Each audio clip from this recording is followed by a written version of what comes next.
Here's a verse I'd like to get your thoughts on. 1 Corinthians 5, verses 12 and 13. And here's where Paul talks about how he doesn't judge the world. Mm-hmm. And my understanding of the context here is he's judging a church member for sleeping with his father, probably his father's stepwife or his stepmother, his father's second wife, most likely.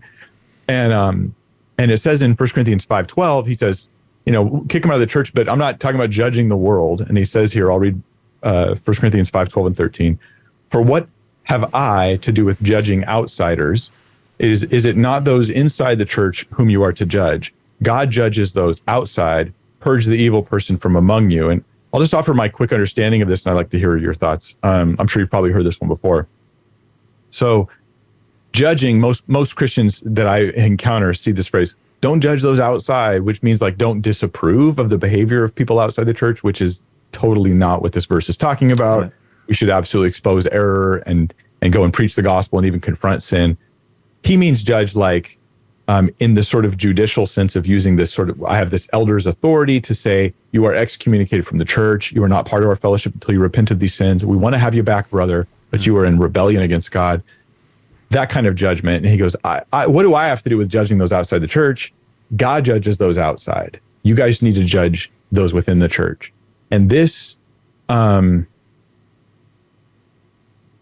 it's fuzzy in my head, other than saying there's two spheres. Oh, that's the church sphere versus the government sphere.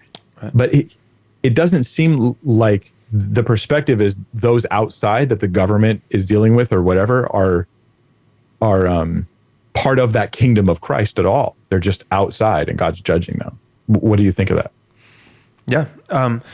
It's exactly what you just said at the end would be my view. It's just this separation of church and state, three sovereign spheres, home, church, and state. So what have I to do? Well, who is I? Paul, what is Paul? What's his role? What's his function? He's an apostle of Christ. He's not a civil magistrate. He's not a judge or a ruler and so I 100% agree with you that he's not saying don't make any judgments, but it is absolutely talking about the just judicial, judging, which the church does even that, but the church only does of its own. In the same way, and that's the same thing principle for states, right? Like America should not make judicial judgments for a citizen of Brazil, right? There's jurisdiction. You do that with counties and with cities and all those kinds of states, and then countries.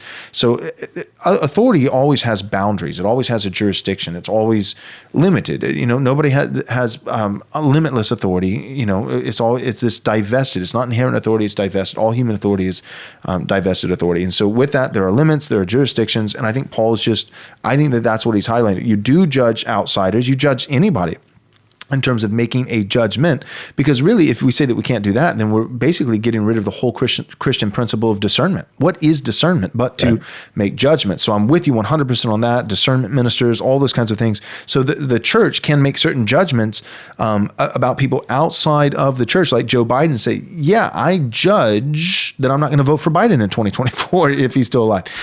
So we should make judgments like that.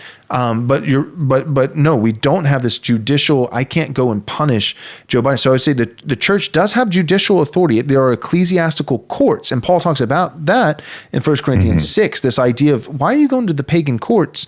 The church is supposed to have more wisdom than them.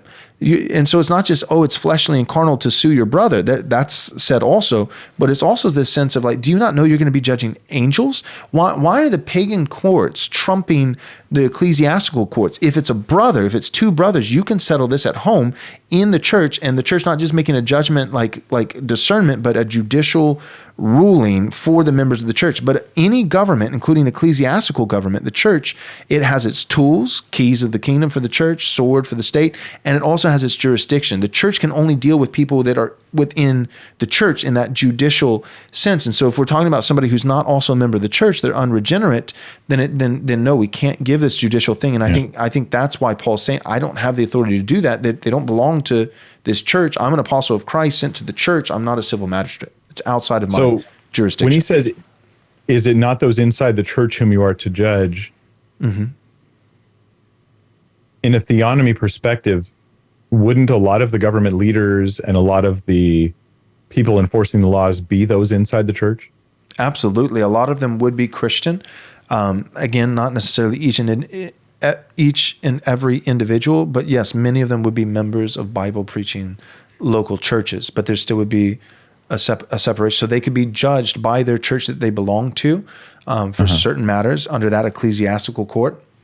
But it'd just be the separation, a distinction of those two sovereign spheres of the church and the state. But not told what what laws they have to pass or something like that.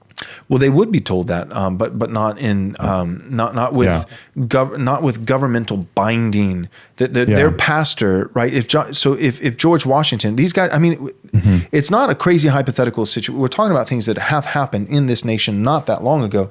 Like George Washington was a church member, and he was influenced by his ministers and their preaching of God's law. But being influenced and being under the control of another is That's right. And within theonomy, it likewise would still be influence. It wouldn't be the ministry. Because there's a difference between a theocracy and an ecclesiocracy. And theonomy is not advocating for a church-run state where the Pope is over the president and a pseudo-governor. So we're not talking about an ecclesiocracy. We don't think there should be a church-run state. We also don't think that there should be a state-run church like in China with the three self-church, those kinds of things. But we think there should be a separation of church and state, but not a separation of Christ and state. And it should be a theocracy in the sense that God is over the state. Yeah. Big news, really big news. Our next Right Response Conference is in the works. We've got a number of things already lined up and organized. This is what we got so far. The whole conference, 3 days long, on postmillennialism and theonomy. And the speakers, Dr. James White, Dr. Joseph Boot, Gary DeMar, and of course yours truly, Pastor Joel Webbon. We've got a great lineup. We've got great topics.